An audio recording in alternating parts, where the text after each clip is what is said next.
오늘 우리에게 주시는 하나님의 말씀은 신약성경 히브리서 9장 11절부터 22절의 말씀입니다. 히브리서 9장 11절부터 22절 말씀 저와 한 절씩 교독하도록 하겠습니다. 그리스도께서는 장래 좋은 일의 대제사장으로 오사 손으로 짓지 아니한 것 곧 이 창조에 속하지 아니한 더 크고 온전한 장막으로 말미암아 염소와 송아지의 피로 하지 아니하고 그 장의 피로 영원한 속죄를 이루사 단번에 성소에 들어가셨느니라. 염소와 황소의 피와 및 암송아지의 죄를 부정한 자에게 뿌려 그 육체를 정결하게 하여 거룩하게 하거든.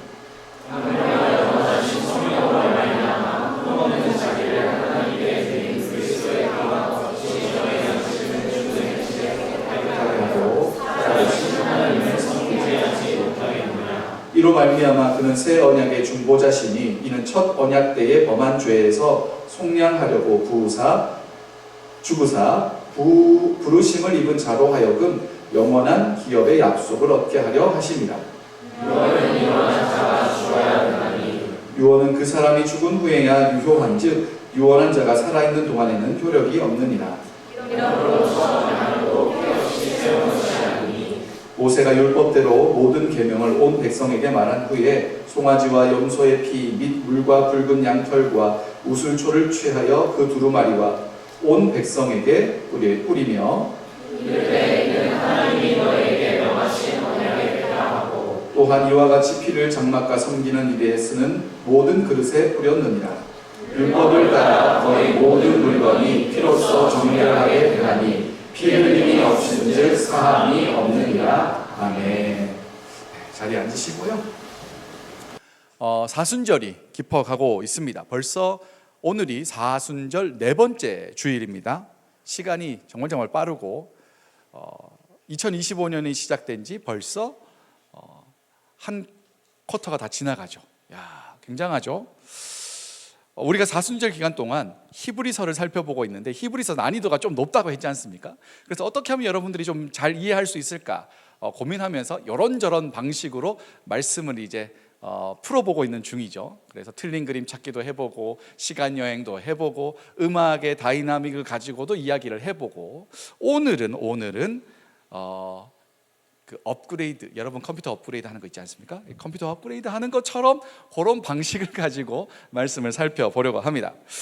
저에게는 그 2012년형 맥북 프로가 있습니다.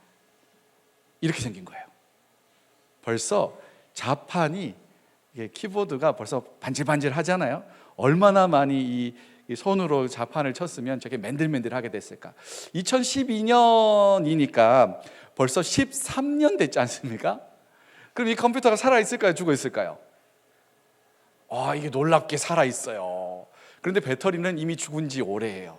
그래서 이 전원을 꼽고 쓰다가 누군가가 이렇게 이제 팔로 툭 차면 이게 맥세이프가 툭 떨어지면서 바로 전원이 꺼집니다. 그리고 다시 전원을 넣잖아요. 엄청 오래 걸려요.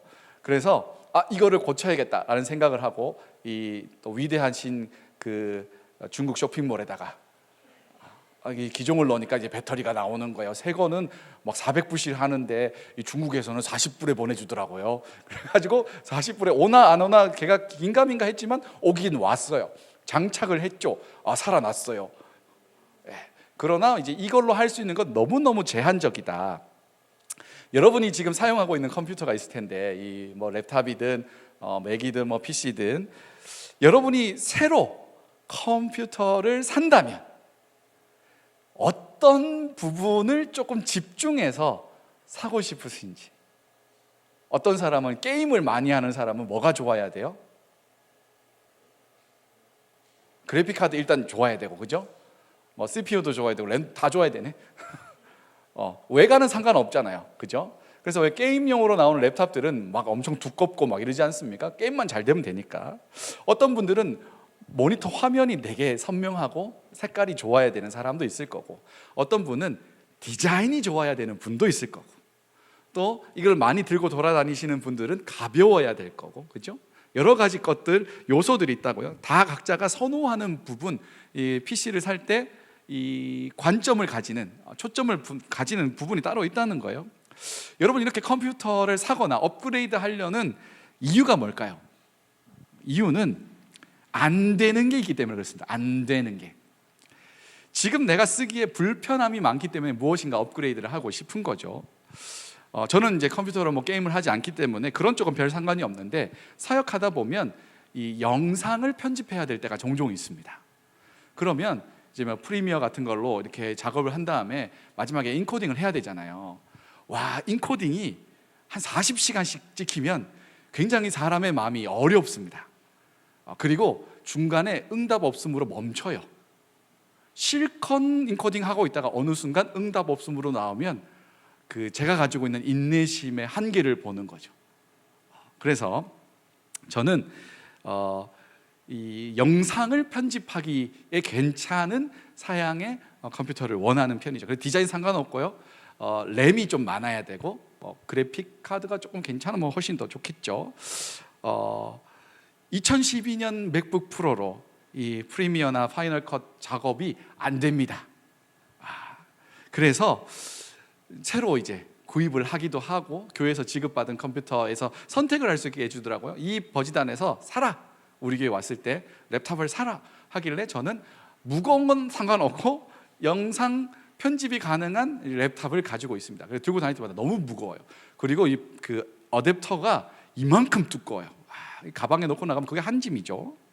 오늘은 이 업그레이드라는 이 틀을 가지고 접근하면서 말씀을 조금 더 살펴보려고 합니다. 중요하게 나오는 개념들이 있어요.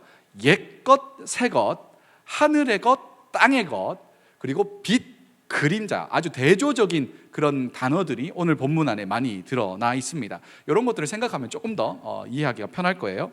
한번 말씀을 살펴보도록 하죠. 우리 15절 말씀 같이 읽도록 하겠습니다. 시작.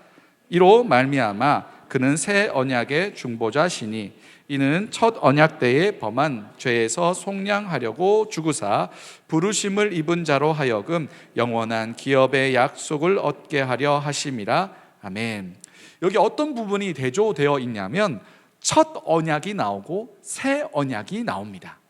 그러니까 첫 언약과 새 언약 중에 어느 게 더 좋은 걸까요? 첫 언약이 좋은 거예요? 새 언약이 좋은 거예요? 네, 새 언약이 좋은 거예요. 첫 언약이 좋았으면 굳이 업그레이드해서 새 언약이 나오지 않았겠죠? 이 첫 언약에 문제가 있기 때문에 새 언약이 나온 겁니다. 그래서 오늘 업그레이드라는 키워드로 살펴보는 거죠. 왜 업그레이드라는 용어를 사용하냐면, 업그레이드는 목적은 같은데 기능하는 양과 속도와 파워가 다른 거예요. 그렇죠? 만약 여러분이 CPU를 업그레이드 한다고 생각해 보세요. 그러면 CPU가 할 수 있는 역할은 뭐죠? 정확하게 연산을 하는 겁니다. 빠르게 계산을 하는 거예요. CPU를 많이 더 좋은 걸 단다고 해서 저장 공간이 늘어나지는 않습니다. 저장 공간이 늘리려면 그는 뭘 증설을 해야 돼요? 하드디스크를 더 달아야 되는 거죠. 그렇죠? 그리고 내가 더 좋은 화질로 보고 싶다면 뭐 모니터를 바꾸든지 그래픽 카드를 바꿔야 거기에 해당하는 기능을 바꾸어 줘야 그것에 합당한 기능이 향상되는 거죠. 그러니까 첫 언약과 새 언약은 목적은 같은 거예요. 목적이 같은데 첫 언약으로 구동이 더 이상 안 되는 거죠. 그래서 새 언약이라는 새로운 업그레이드 방식이 등장을 했다는 겁니다. 이 언약이라는 말을 한번 살펴보면, 언약은 말로 맺은 약속이라는 뜻이에요. 말로 맺은 약속. 우리가 꽤나 많은 약속을 하는데 지키지 못할 때가 있죠. 제가 어느 코미디 프로를 보다가 이런 게 나오더라고요. 여자가 못 지키는 약속. 1번, 아무한테도 얘기 안 할게 는 얘기하겠다는 이야기죠. 진짜 아무한테도 얘기 안 할 사람은 그런 말 하지 않습니다. 두 번째, 솔직하게 말하면 용서해 줄게. 이게 보통 연인 사이에 있는 거거든요. 특별히 결혼하신 분들, 솔직하게 말하면 용서해 줄게. 용서 안 해줘요. 솔직하게 얘기하면 혼납니다. 나중에 이제 당해봐라. 자, 세 번째, 다이어트 할 거야. 그렇죠. 이건 사실 여자에게 해당하는 게 아니라 모든 인류에게 해당되는 이야기입니다. 저도 다이어트 하려고 어느 분께 이제 그 러닝머신 트레드밀을 받았습니다. 오래된 것이긴 하지만 그래가지고 억지로 해서 저희 지하실에 딱 넣었어요. 그렇게 설치되어 있어요. 전원을 넣지 않을 뿐이지. 분명히 우리 아내에게 나 이거를 주시겠대, 이거를 받아서 내가 운동해가지고 내가 멋진 모습으로 짜잔하고 나타날 것이다 라고 했지만 멋진 모습은 이 러닝머신 뿐이에요. 거기서 뛰고 있는 저는 없죠. 우리는 이런 약속을 많이 하는데 못 지킬 걸 알면서도 할 때도 있어요. 그 일종의 다짐 같은 거죠. 여러분 연초가 되면서 많은 다짐을 했지 않습니까? 다 지킬 거라고 본인은 확신하지 않고 하잖아요. 그러니까 일종의 나에게 하는 응원, 다짐 같은 느낌일 수도 있겠지만, 그런데 하나님이 하시는 약속은 다짐이 아니에요. 하나님은 약속하신 걸 반드시 지키시는 분입니다. 왜냐하면 하나님은 신실하시기 때문에 그래요. 우리가 하나님을 신뢰한다는 건 그분이 신실하시기 때문에 그 말씀대로 지키시는 분이라서 우리가 그를 신뢰하고 믿는 거죠. 만약에 하나님이 말했다가 이랬다가 저랬다가 하면 우리가 어떻게 하나님을 신뢰하면서 믿음으로 따를 수 있겠습니까? 하나님은 말씀대로, 기록한 대로, 우리에게 말씀하신 대로 이루시는 분이라는 그 신실하심의 성품을 우리가 믿기 때문에 그분의 말씀을 믿고 순종하며 따라가는 거죠. 하나님이 히브리 민족과 약속을 맺습니다. 오늘 본문에 나와 있는 첫 언약은 모세, 출애굽한 그 모세를 통한 그 백성들, 출애굽 무리들과 함께 하신 약속입니다. 출애굽기 19장 5절 6절에 그 약속들이 나와 있는데요, 같이 한번 읽어보도록 하죠. 시작. 세계가 다 내게 속하였나니 너희가 내 말을 잘 듣고 내 언약을 지키면 너희는 모든 민족 중에서 내 소유가 되겠고 너희가 내게 대하여 제사장 나라가 되며 거룩한 백성이 되리라. 너는 이 말을 이스라엘 자손에게 전할지니라. 아멘. 하나님이 어떤 약속을 제시하냐면 너희가 내 말을 잘 듣고 내가 하는 이 언약을 지키면, 그러니까 어떤 거냐면 하나님이 주인이시라는 것과 그들의 주인이시라는 것과 그분의 말씀에 순종할 것을 약속한다면, 하나님이 주인이시라는 것과 그분의 말씀에 순종한다는 걸 약속한다면, 히브리 민족, 그때 당시 히브리 민족은 진짜 듣보잡이었습니다. 그냥 잘 모르는 민족이었어요.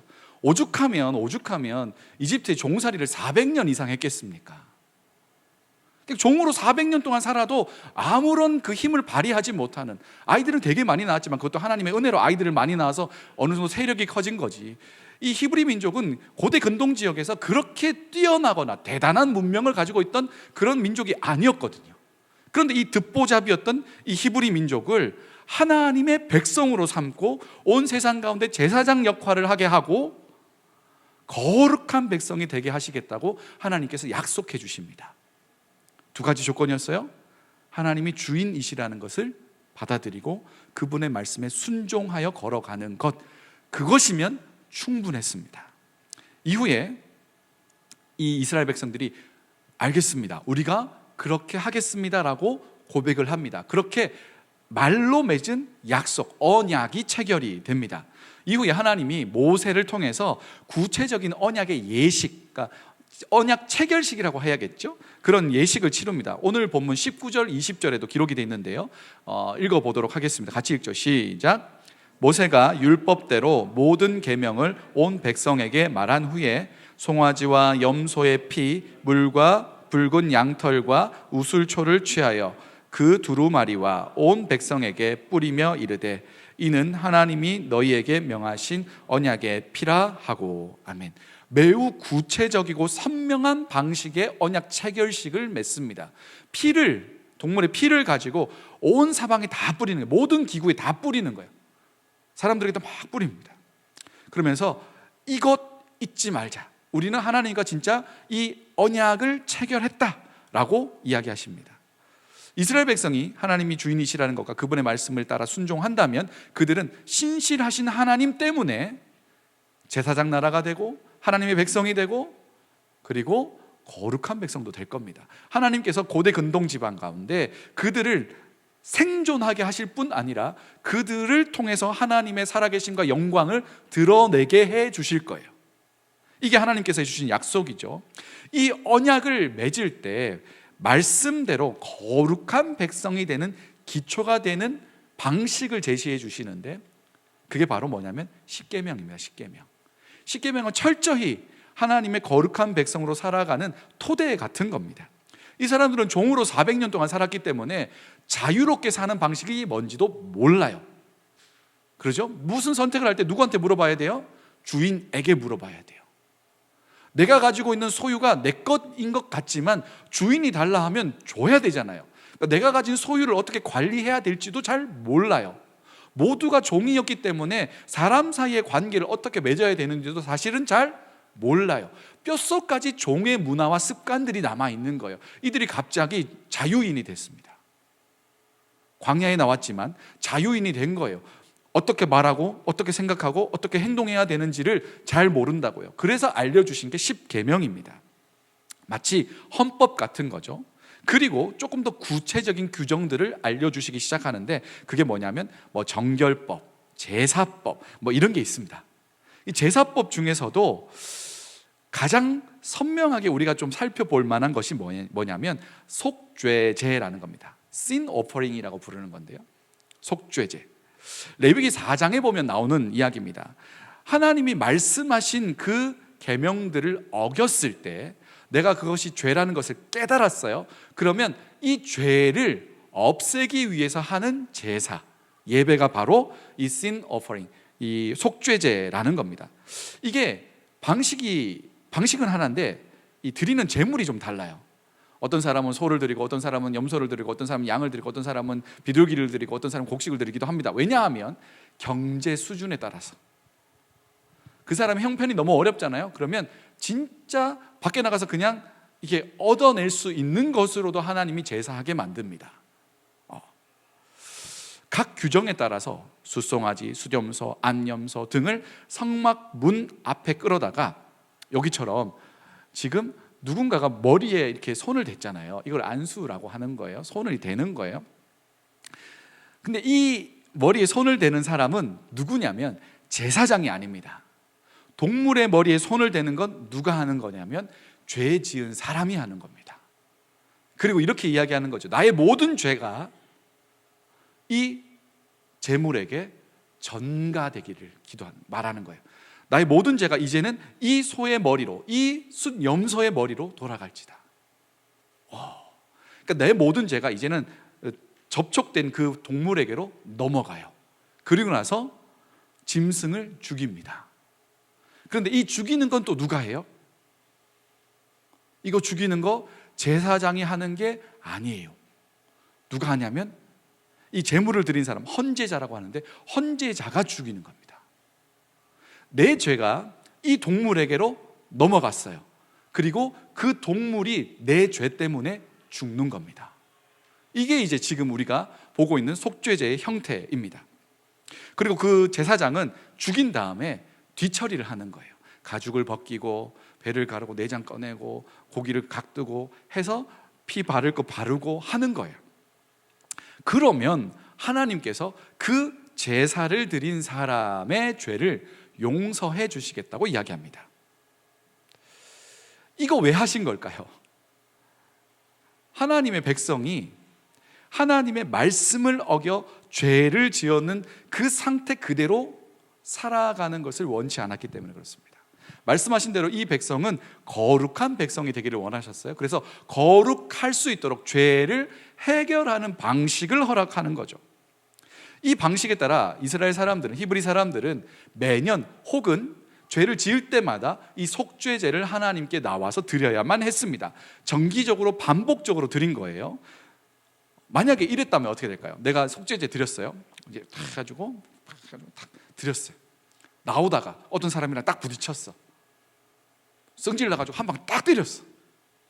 그럼 바로 또 속죄제. 사실은 이게 반복적으로 죄 있을 때마다 하려면 너무 어려운 일이에요. 사실은 목적과 기능은 똑같은데 그 수행하는 방식이 다른 거를 업그레이드라고 했지 않습니까? 목적과 기능이 동일한데 이 첫 언약과 새 언약이 목적이 똑같은 거예요. 지금 피를 발라서 죄를 없이 하는 것. 하나님께서 구약에는 첫 언약, 출애굽 백성에게는 첫 언약을 통해서 그들을 거룩하게, 죄 없는 거룩함을 누리게 해주셨다면 새 언약 때는 동일한 목적이죠. 그 목적이 뭐예요? 거룩한 백성이 되게 하는 거예요. 그것을 위해서 예수께서 십자가에 달려 죽으시는 방식을 사용하셨다는 거예요. 똑같은 방식이죠. 똑같은 목적을 가지고 방식으로 사용되어지는데 그 기능이 완전히, 그 효율이 완전히 다른 거죠. 그리고 예수님께서 십자가에 달려 죽으신 것을 믿는 사람에게 더 이상 죄 없다고 선언해 주시는 겁니다. 방식이 동일해요. 그런데 어떤 차이가 있는지 표로 한번 살펴보도록 하죠. 자, 첫 언약은 손으로 만든 성소입니다. 자, 새 언약은 하늘에 있는 성소입니다. 하늘에 있는 성소는 무슨 뜻이냐면 오늘 본문에 보면 창조되지 않은 성소. 이 땅 가운데 창조되지 않은, 그러니까 하나님의 오리지널리티를 가지고 있는 성소. 그리고 첫 언약은 자주 반복적으로 드려야 돼요. 그러니까 계속 해야 된다는 거예요. 번거롭다는 거죠. 새 언약은 단번에 온전히 드렸습니다. 그리고 첫 언약은 참것의 그림자, 그리고 새 언약은 참것 그 자체. 그러니까 첫 언약보다 새 언약이 말할 수 없이 좋은 겁니다. 확실한 겁니다. 첫 언약은 자주 해야 되잖아요. 자주 해야 되다 보니까 이게 약간 뭐랑 비슷하다 생각이 들었냐면 이 코비드 백신하고 비슷하다는 생각이 들었습니다. 한 방 딱 맞아가지고 영구적으로 면역이 생기고 항체가 생기면 너무너무 좋겠어요. 그런데 여러분 몇 차까지 맞으셨어요? 캐나다는 몇 차까지 맞았어요? 한국은 4차까지 맞으라 했거든요. 3차는 기본이고 4차는 권장이었습니다. 저는 이 온갖 종류의 이제 백신을 맞았거든요. 그 아스트라제네카도 맞고 화이자도 맞고 뭐 툭툭 맞을 때마다 모든 것이 처음 경험되어지는 것 같은 너무 아픔. 와, 진짜로 아프더라고요. 그런데 그거는 일정 시간이 지나면 그 면역 체계가 영구히 가는 게 아니고 종료가 되죠. 그래서 다시 부스트샷을 맞고 해야 유지가 된다고요. 그러니까 첫 언약은 약간 그런 스타일인 겁니다. 자꾸 반복적으로 해야 그 기능이 유지가 된다면 새 언약은 달라요. 한 번에 영구적인 속죄가 이루어집니다. 한 번에 하나님의 거룩한 백성이라는 신분이 주어지는 거예요. 이걸 참것, 그리고 하늘에 있는 성소, 단번에 온전히 드렸다라고 이야기를 하는 겁니다. 새 언약을 통해서 우리는 더 이상 피제사를 드릴 필요가 없어졌습니다. 여러 번 반복적으로 드리는 것 하지 않아도 됩니다. 번거로운 업데이트나 업그레이드 안 해도 됩니다. 예수님께서 완전하게 한 번에 끝판왕으로 이루신 것을 믿음으로 받아들이면 되는 거죠. 그러니까 하나님은 우리에게 최신식도 아니에요. 그냥 여기서 끝낼 수 있는 가장 끝 완결된 업그레이드를 우리에게 장착시켜 주신 거죠. 그런데 가만히 한번 생각해 보시면 애초에 하나님은 왜 이렇게 복잡한 피로 드리는 제사의 방식을 썼을까요? 왜 예수님은 새 언약을 위해서 십자가에 피 흘려 죽는 방식을 하나님 그렇게 이야기하셨던 걸까요? 여러분, 피로 드리는 제사를 여러분이 직접 한다고 생각해 보세요. 내가 죄가 있어. 그래가지고 죄를 용서받기 위해서 나왔어. 제사를 드리러 나왔어요. 그래서 뭐 이제 내 경제적인 형편이 괜찮아. 그래가지고 수송아지를 가져왔다 쳐봐요. 이거를 내가 손 대고 나의 모든 죄, 막 생각나는 죄들이 있을 거 아닙니까? 그 죄들을 다 이 소에게 전가시킵니다. 넘깁니다. 떠넘깁니다.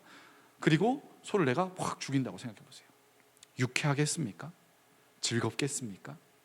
행복하겠습니까? 그 네팔에 가면 이런 그 피제사의 똑같은 거의 비슷한 형태의 방식이 남아 있어요. 네팔 선교를 갈 때 제가 한 4년 5년 다녀왔던 것 같은데 네팔 선교를 가면 꼭 가는 곳이 있었어요. 거기가 어떠냐면 이 죽음의 신 칼리를 모시는 신전이에요. 거기를 가면 칼리 이제 그 동상 같은 게 이렇게 있습니다. 벽에 이렇게 조각되어 있어요. 그리고 그 앞에 초를 엄청나게 피워놓고 사람들이 재물을 가지고 옵니다. 실제로. 그리고 염소 같은 거 있잖아요. 이런 거를 잡아요. 그러면 또랑 같은 게 있는데 좁은 그 통로 같은 게 있는데 거기에 피가 철철 넘쳐서 흘러가요. 그럼 형편이 어려운 사람은 닭을 잡아요. 그 닭 피를 거기다 섞어요. 이 염소 피에 자기 피 좀 섞어가지고 좀 더 잘 봐주세요 하는 그런 의미입니다. 이거 일단 팀이 만약에 10명이면 제가 물어봅니다. 이거 우리 구약에 있는 피제사하고 좀 비슷한 형태라서 견학 겸 보러 갈 텐데, 그리고 이 사람들이 이렇게 눌려 있는 것을 안타깝게 여기고 중보하는 마음으로 우리가 갈 건데 따라갈 사람 물어봅니다. 그러면 10명 중에 좀 호기로운 사람들 한 6, 7명이 따라 붙습니다. 나머지는 거기에 약간 관광지도 같이 포함되어 있기 때문에 그 매점에서, 그 마켓에서 거기에서 이제 병콜라 먹으면서 이제 기다리고 있고, 한 나머지 6, 7명은 갑니다. 가면 한 3명 정도는 구토를 계속합니다. 여러분이 보지 못한 광경, 맡아보지 못한 냄새, 듣지 못한 소리를 계속 들어야 돼요. 맡아야 되고 봐야 돼요. 하나님이 그런 방식의 제사를 왜 허락하셨을까요? 여러분, 짐승이 타 죽는 거를 보신 적 있어요? 없죠. 우린 상상만 할 뿐이지만 저는 본 적이 있어요. 저 군대 있을 때 2년 1개월 군 생활 하는데 온갖 재난은 그 2년 동안 다 일어났어요. 태풍 일어나고 돼지 전염병, 소 전염병 막 일어나가지고 저희 대대 몇 명 되지 않는 그 대대에 대통령 표창이 내려올 정도였어요. 1년 8개월을 대민 지원을 했습니다. 비닐하우스 자르고 죽은 돼지 치우고 소 불태우고 몸에서 그 냄새가 떠나질 않아요. 소를 태우는데 1km 밖에서도 그 노란 냄새가 납니다. 매캐한 냄새, 눈물 콧물이 막 나는 냄새가 납니다. 태워서 드리고 피를 흘려야 되는 제사를 하나님이 하라 했단 말이에요. 하나님이 그런 걸 좋아하는 취향이셔서 그랬을까요? 네? 피가 막 쏟아지는 걸 보면서 하나님이 와 너무 기분 좋다 이래서 그런 걸 하라고 했을까요? 도대체 이런 제사는 왜 하라고 한 겁니까? 너무나 당연하고 분명합니다. 뭐냐면 죄 좀 그만 지으라는 거예요. 너 때문에 죽어가는 저 동물이 안 보이냐는 거예요. 도대체 어느 때까지 그렇게 죄 지으면서 살 거냐고 물어보는 거예요. 너 때문에 발버둥 치고 죽는 저 동물처럼 네가 죽었어야 하는데 너 대신 죽어가는 저런 거 보면서 너는 도대체 느껴지는 바가 없냐는 겁니다. 그러니까 하나님은 이 잔혹해 보이는 제사의 방식을 통해 제발 하나님의 거룩하고 순결한 백성이 되라고 강렬하게 이야기하시는 겁니다. 그게 하나님의 본심입니다. 제발 하나님의 말씀에 순종해서 거룩한 백성이 되라는 거죠. 그런 제사를 하면서 그렇지, 우리의 주인은 하나님이시지, 그분이 우리에게 하신 말씀이 있었지, 내가 그것을 순종하지 않았을 때 내가 저렇게 죽었어야만 했는데 왜 피를 흘려요? 피에 생명이 있기 때문에 그렇습니다. 팔 하나 없어도 살아갈 수도 있습니다. 어디가 그슬려도 살아갈 수도 있습니다. 그런데 피가 없으면 생명이 유지가 안 돼요. 그래서 그 생명을 쏟는 거예요. 더 이상 회귀가 불가능한 상태로 돌이키는 거죠.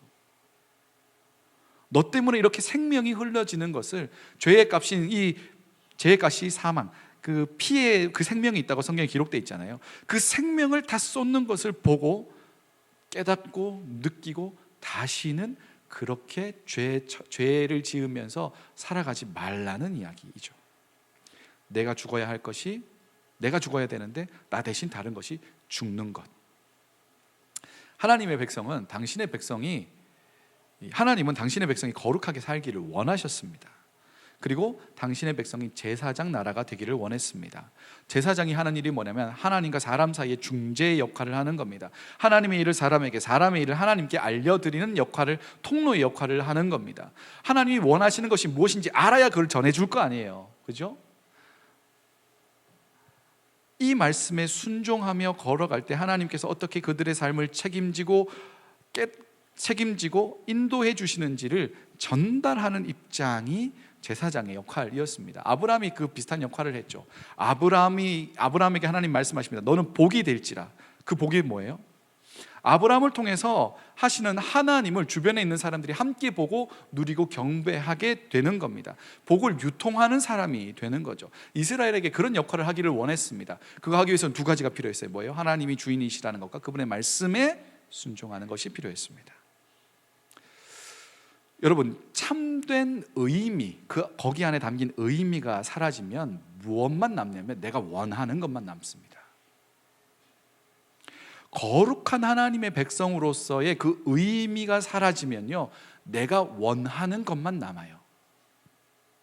거룩한 백성이 되기를 원하셔서 이 제사법을 주셨는데 그 하나님의 본심이 사라지고 나면 사람들은 자기가 원하는 것을 거기에 끼워 넣기 시작합니다.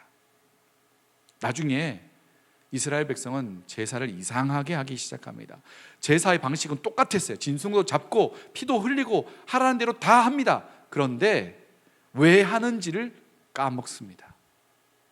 까먹은 게 아니죠. 의도적으로 왜곡하고 잊어버립니다. 나중에 이스라엘은 우상을 은밀하게 섬기면서 하나님께 제사합니다. 하나님의 말씀에 철저히 순종하지 않으면서 제사는 잘합니다. 기가 막히게 합니다. 예시가 좀 오늘은 약간 이제 좀 잔혹하다, 그죠? 내가 속죄제를 한 100번 했다고 쳐보세요. 그러면 소를 잘 잡아요. 고통 없이 한 방에 보내는 법을 알아요. 칼을 어떻게 집어넣어야 되는지도 알아요. 어떻게 하면 피가 덜 묻는지도 알아요. 어떻게 하면 소가 깔끔하게 죽는지도 안다고요. 기술자가 되어 가는데 정말 기술자가 되는 거지 내가 거룩한 백성이 되려는 의지가 없어요. 습관을 따라 속죄제를 드리게 되는 거죠.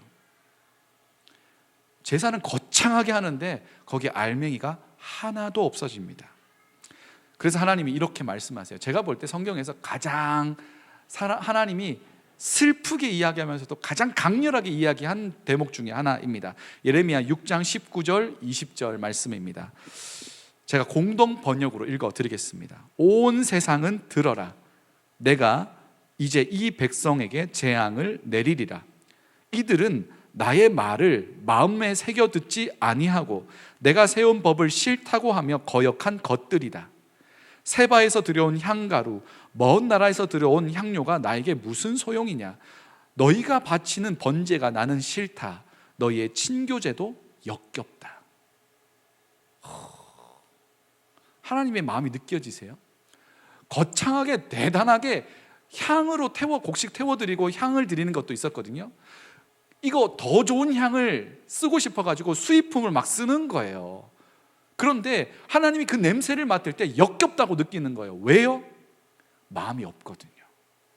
거룩한 백성으로 살아가는 의지가 없거든요. 그냥 하는 거예요. 안 하면 찝찝하니까 하는 거예요. 이거 안 하면 그 사회에서 도태되는 것 같으니까 하는 거예요. 혹은 이렇게 하는 것이 나에게 유리할 것 같아서 하는 거예요. 하나님 마음은 없어요. 거룩한 백성이라는 그 하나님의 마음이 없어요. 하나님이 염증이 나는 겁니다. 하나님은 전혀 관심이 없고 멋진 종교 행위만 가득한 것에 하나님은 이들에게 죄책감 해소해주는 도구처럼 그들이 만드는 거예요. 내가 이거 하니까 나는 이제 괜찮아졌지? 라는 생각만 하게 되는 거예요. 그래서 하나님은 이들의 제사가 역겹다고 합니다. 내가 재앙을 내려서 그들을 쓸어버리겠다 라고 했지만 사실은 하나님의 본뜻이 뭘까요? 쓸어버릴 거라면, 재앙을 내릴 거라면 선지자에게 이 말을 안 합니다. 그냥 쓸면 돼요. 뭐하러 피곤하게 그렇게 하십니까? 근데 이 말씀을 하신 이유는 뭐예요? 돌이키라는 거예요. 듣고 깨닫고 돌이키라고 하시는 말씀입니다. 꼭 이렇게 말씀하셔야 되냐? 이렇게 충격요법을 써야 되냐? 지난주 우리 음악의 다이나믹처럼 그렇게 써야 되냐? 라고 한다면 하나님은 이미 충분히 말씀했습니다. 선지자들을 매번마다 보내서 돌이키라고, 고만 죄 좀 지으라고, 말씀에 순종하라고, 내가 너희의 하나님이라고, 그럼 내가 너희를 지켜줄 거라고 수십 번, 수백 번, 수천 번 어마어마한 기간에 걸쳐서 이미 다 이야기하셨습니다. 그럼에도 불구하고 듣지 않는 거죠. 이 구절들을 보면서 하나님의 속 터지는 마음을 우리가 생각해 보게 됩니다. 그런데 중요한 게 뭐예요? 하나님이 이런 사람들을 포기 안 했다는 거예요. 그래서 새 언약을 세웁니다. 첫 언약의 방식으로는 이들이 도무지 거룩한 백성이 될 수 없다는 것을 알고 계시기에 하나님은 새 언약을 세웁니다. 새 언약의 방식은 뭐예요? 사람이 하지 않아요. 부족한 인간이 하지 않아요. 하나님이 와서 해버리는 거예요. 사람이 자신을 제사를 드린다고 거룩하게 되지 못하니까 하나님이 그냥 그 방법까지도 본인이 다 스스로 해버리는 거예요. 본인이 십자가에 달려 죽습니다. 하나님의 아들 예수가 십자가에 달려 피를 철철 흘리면서 거룩함의 과정을 완전히 완수를 해버립니다. 예수님이 이 땅에 오셔서 십자가에 달려서 죽으시는 그 사건은 하나님이 우리에게 이렇게 말씀하시는 거예요. 얘들아, 그러나 나는 너희를 여전히 사랑하고 있다. 나는 아직도 너희를 기다리고 있다 라고 말씀하시는 거죠. 그래서 십자가에 달린 그 예수는 하나님의 진심이시고, 예수는 기다리시고 손 내미시는 하나님의 본심인 겁니다. 그것에 무엇이 담겨 있어요? 우리를 여전히 하나님의 거룩한 백성으로 삼으시려는 하나님의 신실하신 약속이 담겨 있는 겁니다. 그래서 그들이 실패했던 첫 번째 방식이 아니라, 그 역할을 제대로 하지 못하는 첫 언약의 방식이 아니라 흠 없고 완전한 방식, 단번에 이루는 그 방식, 예수께서 이 땅에 오셔서 우리 위해 십자가 달려 죽으심으로 말미암아 완전히 종결된 방식, 그것을 통해 우리가 하나님의 거룩한 백성의 신분을 얻게 된 거예요. 이거 착각하시면 안 됩니다. 그런 신분을 얻게 된 거예요. 하나님의 거룩한 백성의 신분을 얻게 됐습니다. 그러면 이제는 우리는 어떻게 살아야 돼요? 그 신분에 걸맞는 삶을 살아가야 돼요. 그죠? 신분을 얻은 것, 하나님의 자녀가 된 것, 하나님의 백성이 됐다는 그 타이틀로 만족할 게 아니라 이제 우리가 살아가는 삶을 통해 그 하나님이 우리에게 원하시는 삶을 기꺼이, 주인이신 하나님 그 말씀에 순종하는 삶을 통해 거룩한 하나님의 백성으로서의 삶을 살아나가는 여정이 우리에게 펼쳐진다는 거죠. 심각한 질문을 한번 던져볼게요. 우리는 왜 신앙생활을 하고 있는 걸까요? 여러분, 여기 이 자리에 와서 왜 예배하고 있는 걸까요?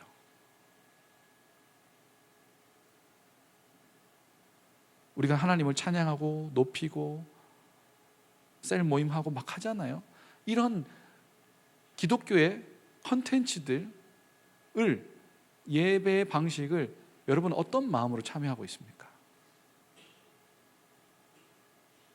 우리가 진심으로 하나님을 높이고 찬양하기 위해서 우리는 예배하고 있는 걸까요? 아니면 혹시 모를 찝찝함을 해소하기 위해서 예배 자리에 와 있는 걸까요? 우리는 하나님의 마음을 알고 싶어서 이 말씀을 듣고 있는 걸까요? 아니면 하나님이 우리 마음을 알아주기를 원해서 이 자리에 와 있는 걸까요? 우리는 하나님의 뜻에 순종하기를 원할까요? 하나님이 내 뜻에 순종하기를 원할까요? 하나님이 우리를 보실 때 우리를 업그레이드 하기보다는 그냥 버리고 새로 사는 게 나을 수도 있잖아요. 하나님도 지칠만 하시지 않겠습니까? 그런데 하나님은 그럴 생각이 없으신 거예요. 우리는 하나님의 물건이 아니라 하나님의 자녀이기 때문에 그렇습니다. 그래서 하나님은 우리 대신 그리스도를 내어주고 우리를 회복시키는 것을 선택하셨습니다. 이게 하나님의 진심입니다. 사랑하는 여러분, 우리가 하나님의 진심을 같이 공감할 수 있었으면 참 좋겠어요. 하나님은 진짜 우리가 하나님의 거룩한 백성으로 살아가기를 원하세요.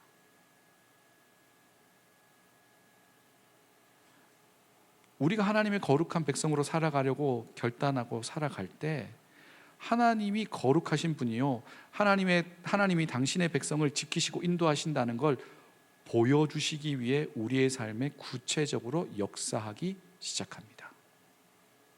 자, 우리가 하나님의 능력을 끌어오기 위해서 애쓸 때 하나님이 바보예요? 그거 들어주게?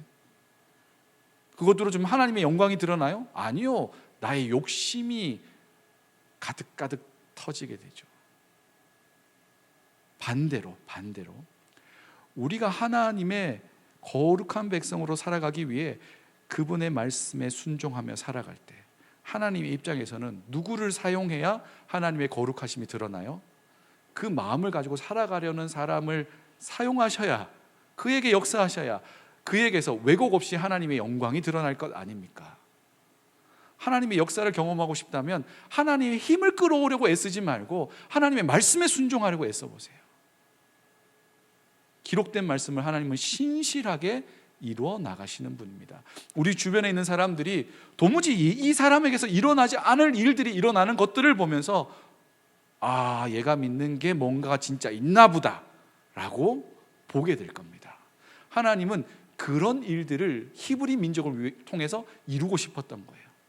그들은 실패했지만 여전히 아직도 포기하지 않고 그들을 인도하고 계시지만 우리도 똑같은 거예요. 우리를 통해 하나님이 영광 받으시기를 하나님은 지금도 원하고 계십니다. 두 가지를 통해 할 수 있어요. 1번, 하나님이 나의 주인이시라는 걸 인정하는 겁니다. 두 번째, 그분의 말씀에 순종하는 겁니다.